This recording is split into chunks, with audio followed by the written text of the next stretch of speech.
Bonjour, Bruno Marchal. Alors c'est le Mental Coach à Montpellier. On va parler aujourd'hui de l'amour. Est-ce que l'amour est véritablement durable? Je vais vous donner mon expérience de coach depuis 1999. Alors si vous voulez bénéficier d'un coaching, vous allez dessous là dans la description de cette vidéo. Vous aurez tout ce qu'il vous faut. Vous aurez même pour vous offrir un fichier de neurohypnose. Tout est expliqué dessous. Alors, est-ce que l'amour est durable? Alors, je vous ai expliqué déjà dans différentes vidéos que effectivement, on a tous un niveau de bonheur qui est à peu près stable. Et lorsque l'on a une lune de miel, lorsqu'on se met ensemble avec quelqu'un, petit à petit, on revient à ce niveau de bonheur. Au début, on est euphorique. Donc, je vous ai donné déjà dans plusieurs vidéos comment faire pour que cet espace de lune de miel dure plus longtemps. Et puis, lorsqu'on a une séparation, lorsqu'on a un moment dur dans la vie, au début, c'est très dur et puis petit à petit, on revient sur notre niveau de bonheur. Alors aujourd'hui, ça je vous l'ai déjà expliqué. Aujourd'hui, je vais vous expliquer est-ce que l'amour est durable ou est-ce que l'amour est une succession de petits moments plaisants, d'amour bien évidemment, mais qui vont faire que finalement l'amour ne peut être là que dans certaines conditions particulières. Est-ce qu'il peut revenir quand il s'en va, etc., etc.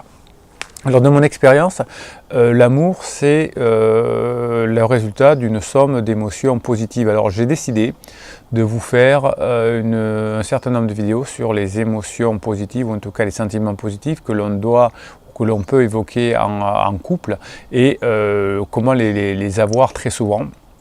Si vous avez ces émotions comme la fierté, la joie, l'amour, la curiosité, etc., vous allez renforcer cette notion d'amour et cet amour, vous avez l'impression qu'il va être durable puisque lorsque vous ressentez dans le couple ces émotions positives, ces sentiments positifs, vous allez créer ce qu'on appelle de la dopamine, des neurotransmetteurs, de la dopamine, de la sérotonine et des endorphines qui vont faire que vous allez être accro à cette situation.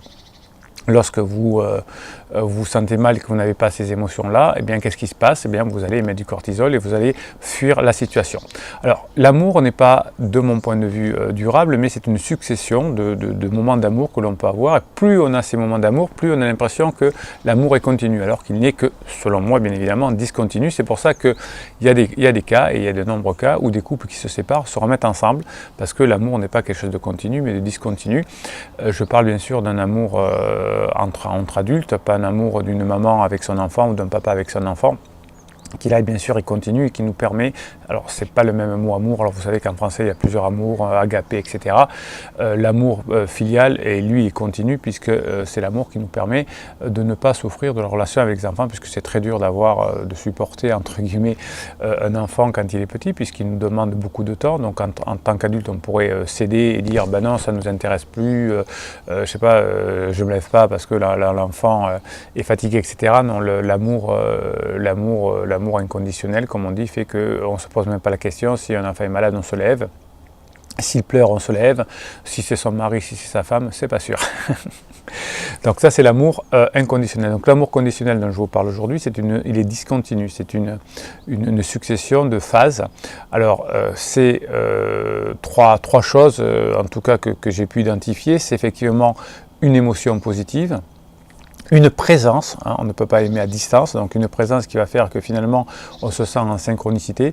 Vous savez que quand deux personnes, deux amoureux sont au restaurant, eh bien ils vont prendre la cuillère ensemble, ils vont prendre le verre en même temps, etc. C'est naturel, c'est pour ça qu'on apprend à des commerciaux de singer un petit peu le geste de l'autre pour entrer en connexion, en synchronisation. Alors ça ne marche pas très bien, hein, je vous le dis tout de suite, il faut qu'il y ait quand même une vraie émotion pour que ça fonctionne, mais enfin la PNL l'a expliqué pendant des années, et des commerciaux ont singé la gestuelle de leurs clients en pure perte bien sûr, mais pensant bien faire. Donc la notion de sentiment, d'amour, c'est selon moi en tout cas toujours pareil, cette synchronicité liée à une émotion, et aussi pour que ça fonctionne, il faut que les deux aient envie d'eux. C'est-à-dire qu'il faut que les deux aient envie d'aimer, il faut que les deux aient envie d'être amoureux, il faut que les deux aient envie de faire plaisir à l'autre. S'il n'y en a qu'un qui le veut sur les deux, l'autre n'est pas motivé, l'autre n'a plus envie, etc., ça ne fonctionne pas. C'est pour ça que lorsqu'il y a une séparation, on conseille qu'il y ait un temps où les personnes ne se voient pas, de façon que le fait de plus vouloir avoir l'autre parce qu'on a mal, parce que ça rapproche, ça rappelle des sentiments négatifs, etc., s'estompe. Une fois qu'on a remis les compteurs à zéro, on peut commencer à reconstruire une relation qui sera certes différente, mais qui sera souvent encore mieux, encore plus prolifique. Donc il faut qu'il y ait ces trois parties pour qu'il y ait amour discontinu, mais la somme des discontinuités va faire qu'on va avoir l'impression que l'amour est durable, et plus dans le couple, on va faire ces trois étapes simultanées, mais ça va aller. Donc on vit des émotions positives, on les verra dans les vidéos que je vais faire prochainement. On est ensemble dans une pièce, si possible dans une enceinte close, c'est-à-dire ensemble pour qu'il y ait cette synchronicité qui se fait, et que les deux veuillent effectivement faire progresser la relation. S'il y en a un qui ne veut pas, ben ça ne marche pas. Alors dans un couple, ça marche comme ça. Alors dans une relation commerciale, c'est différent. Peut-être que les deux veulent faire affaire, peut-être que les deux veulent être en synchronicité, mais c'est rare que les deux veuillent avoir de l'amour, mais ils peuvent peut-être avoir une émotion ensemble. Voilà. Donc, résumé de cette vidéo. Pour moi, de mon expérience de coach depuis 1999, l'amour est discontinu. Donc c'est une succession de moments, de ces trois phases que je vous indiquais il y a quelques minutes. L'émotion positive, la synchronicité et le désir de vouloir être ensemble. Et plus on fait ça souvent, plus on va sur ces émotions, je vous apprendrai à le faire, plus on a l'impression que l'amour est fort et durable. Si on ne le fait pas, on a l'impression que l'amour s'estompe et qu'on n'aime plus la personne et que l'on veut se séparer. Donc les deux, je dis bien les deux, puisqu'il faut que pour la troisième partie, les deux veuillent le faire, les deux aient conscience de ça. Et si on fait ça souvent, si tous les jours on essaye d'avoir ces moments d'amour, eh bien on va l'impression que l'amour qui est discontinu mais très très proche devient un amour durable. Et si on n'a pas cet amour discontinu s'éloigne, eh bien l'impression qu'il n'y a plus d'amour du tout. Voilà, alors c'est le fruit de ma réflexion depuis 1999. Je sais qu'il y a des chercheurs comme Madame Freeman, etc., qui ont réfléchi aussi là-dessus. C'est un peu différemment certes, on ne parle pas de cet amour discontinu ou continu. Moi c'est mon côté un peu scientifique là-dessus qui me fait dire ça, discontinuité, continuité. Réfléchissez à tout ça. Je vais vous faire des vidéos pour bien travailler ces émotions positives dans votre couple. Si vous vous êtes séparés, si vous voulez être en reconquête, c'est pareil. Après un moment où effectivement on enlève les idées de souffrance, eh bien, si on arrive à repartager avec la personne des instants, des moments où les trois phases sont respectées, eh bien, vous allez reconstruire une forme d'amour complémentaire et différente. Et ça peut très très bien fonctionner.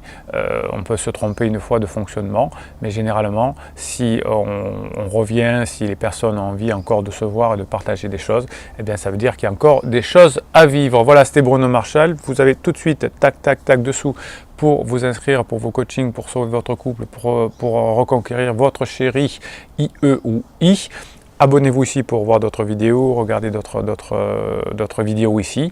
Voilà, je pense que on peut faire avancer le couple aujourd'hui. Vous savez que le couple est quelque chose qui n'est pas naturel, c'est la famille qui est naturelle, mais avec des règles du jeu que j'essaie de vous donner dans ces vidéos, vous allez voir que vous allez pouvoir y arriver. Voilà, c'était Bruno Marchal et je vous dis à très bientôt.